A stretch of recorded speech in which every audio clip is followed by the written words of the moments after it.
வணக்கம் நண்பர்களே. காலங்காத்தாலே ஒரு 9 மணி இருக்கும். ஒருத்தரோட வீட்டு கேட்டு முன்னாடி ஒரு பணக்கார வீட்டு நாய் ஒண்ணு வந்து நின்னு கத்திக்கிட்டு இருக்குது.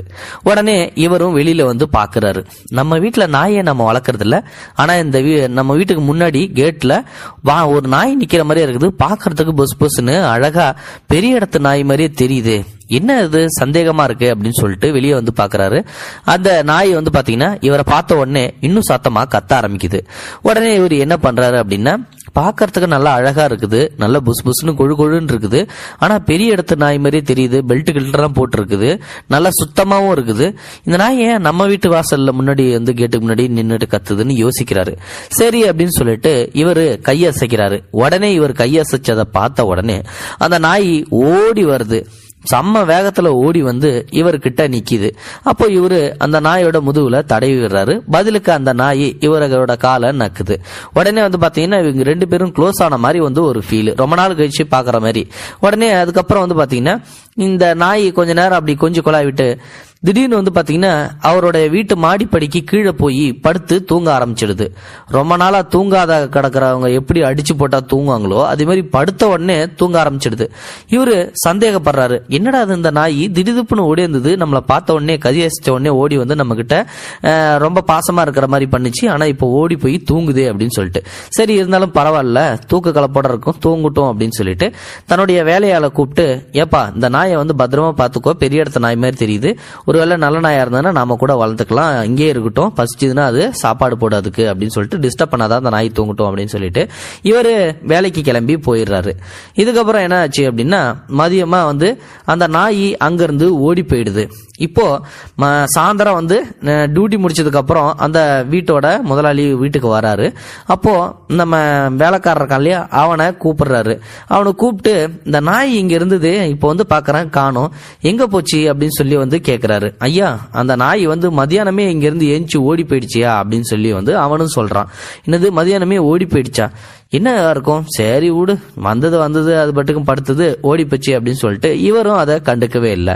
ஆனா அடுத்த நாளே ஒரு ஆச்சரியம், அதே நாய் அதே கேட்டுக்கு முன்னாடி வந்து மறுபடியும் அதே மாதிரியே கத்த ஆரம்பிக்குது. காலையிலேயே இவருக்கு மறுபடியும் வந்து சந்தேகம் வந்துருச்சு, என்னடா அது இந்த நாய் நேத்திக்கு வந்தது நம்ம கிட்ட ஓடி வந்து கொஞ்சிச்சு, நம்ம கையை காட்டினோடனே ஓடி போய் மாடி படிக்கிட்ட படுத்துச்சு, மதியானம் வந்து ஏஞ்சி ஓடிச்சுன்னு சொல்லி வேலைக்காரன் வரையா சொன்னா, மறுபடியும் அதே மாதிரி அடுத்த நாள் காலையில வந்திருக்கே அப்படின்னு சொல்லிட்டு இவர் மறுபடியும் கையை காட்டுறாரு. மறுபடியும் அந்த நாய் ஓடி வருது, மறுபடியும் அதே மாதிரியே தடவி கொடுக்குறாரு, மறுபடியும் அவருடைய காலை நக்குது. அதுக்கப்புறம் கொஞ்ச நேரம் கழிச்சு மாடிப்படிக்கு கீழே போய் படுத்து தூங்க ஆரம்பிக்குது. இப்போ வந்து பாத்தீங்கன்னா இவரு இந்த வேலைக்காரன்கிட்ட வந்து சொல்றாரு, சரி இந்த நாய் மறுபடியும் வந்து படுத்திருக்குது, மதியானம் போகுதா போலியான்னு சொல்லிட்டு வந்து நீ பாரு அப்படின்னு சொல்லிடுறாரு. இவரும் ஆபீஸுக்கு போயிடுறாரு. திருப்பி சாயந்தரம் வந்து பார்க்கும்போது அந்த நாய் மறுபடியும் மதியானம் ஓடிடுச்சே அப்படின்னு சொல்லிட்டு வேலைக்காரன் சொல்றான். இதுக்கப்புறம் வந்து பாத்தீங்கன்னா இந்த வேலைக்காரங்கிட்ட, சரி என்னதான் பண்ணுது இந்த நாய், வரட்டும் தூங்கட்டும் அப்படின்னு சொல்லிட்டு விட்டுறாரு. இதே மாதிரி வந்து பாத்தீங்கன்னா இது கொஞ்ச நாளா நடந்துகிட்டே இருக்குது. ஆனா இவருக்கு ஒரு சந்தேகம், மதியானம் ஏஞ்சி ஓடி போடுது, திருப்பி காலையில் தான் வருது, இந்த நாய் எங்க இருந்து வருது எவ்வளவு வருதுன்னு சொல்லிட்டு நம்ம கண்டுபிடிக்கணும், அதனால நம்ம வேலைக்காரன்ட்ட சொல்லி அதை ஃபாலோ பண்ண சொல்லணும்னு சொல்லிட்டு, இங்க வாப்பா, இந்த நாய் மதியானம் ஓடி போடுதுல, இந்த நாயை நீ பின்தொடர்ந்து போ, இதோட நாய் வந்து நாயோட ஓனர் யாரு, எங்க இருந்து வருது, ஏன் வருதுன்னு சொல்லிட்டு நம்ம கண்டுபிடிக்கணும், அதனால நீ பின்தொடர்ந்து போ அப்படின்னு சொல்லிட்டு இவரு சொல்லிடுறாரு.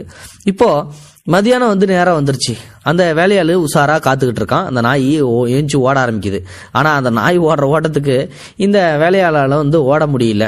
இடையில வந்து பாத்தீங்கன்னா அந்த நாய் குறுக்க புந்து அப்படி இப்படின்னு சொல்லிட்டு எஸ்கேப் ஆயிடுது. இப்போ சாயந்தரம் அந்த முதலாளி வராரு. என்னப்பா நாய் ஓடன இடத்த கண்டுபிடிச்சியா, யாரோட நாயின்னு சொல்லி உனக்கு தெரியுமா அப்படின்னு சொல்லி கேக்குறாரு. அதுக்கு அவன் என்ன சொல்றான், ஐயா மதியானம் வந்து அந்த நாய் ஓட ஆரம்பிச்சது, ஆனா எங்க ஓடிச்சுன்னு என்னாலே கண்டுபிடிக்க முடியல, பயங்கர வேகமா ஓடிச்சே, நல்லா கண்டுபிடிக்க முடியல அப்படின்றான். சரி இப்ப என்னதான் பண்றது, நம்மளாலையும் ஓடி கண்டுபிடிக்க முடியாது, மத்தியான டைம்ல ஆபீஸ் வேலையை விட்டுட்டு இந்த நாயை பத்தின டீட்டெயில்ஸ் எல்லாம் நம்ம தெரிஞ்சுக்க தேவையில்லை.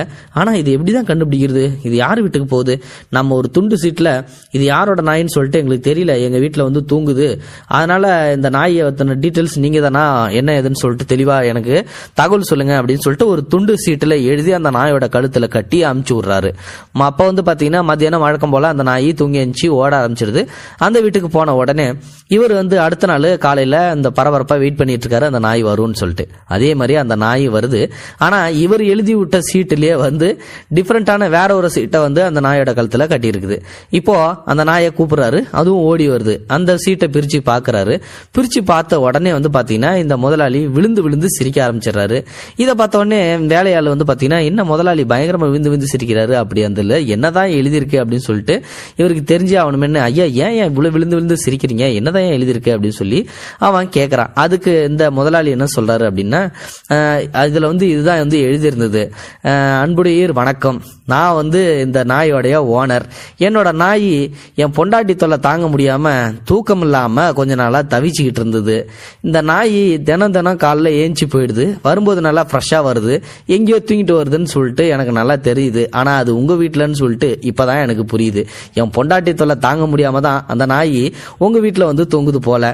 தயவு செஞ்சு உங்கள்கிட்ட ஒரு விண்ணப்பம் கேட்கறேன், நாளையிலிருந்து நானும் உங்க கூட சேர்ந்து அந்த நாய் கூடயே வரேன், உங்க வீட்லயே வந்து நானும் கொஞ்ச நேரம் தூங்கிக்கிறேன் அப்படின்னு சொல்லிட்டு அந்த லெட்டர்ல வந்து எழுதி இருக்குது. இதை காட்டு தான் வந்து பாத்தீங்கன்னா அவன் விழுந்து விழுந்து சிரிக்க ஆரம்பிச்சிடறான். சோ இதுல இருந்து ஒரு விஷயம் மட்டும் நல்லா தெரியுது, இது ஒரு குட்டி ஃபன் ஸ்டோரி தான். ஆனாலும் வந்து பாத்தீங்கன்னா உங்களுக்கு பிடிச்சிருந்ததுன்னா லைக் பண்ணுங்க, ஷேர் பண்ணுங்க. தேங்க்யூ ஃபார் வாட்சிங். இது போன்ற செய்திகளை உடனுக்குடன் நீங்கள் தெரிந்து கொள்ள மறக்காமல் எங்களுடைய சேனலை சப்ஸ்கிரைப் செய்யவும், கூடவே பக்கத்தில் வரும் பெல் ஐக்கானையும் கிளிக் செய்யவும்.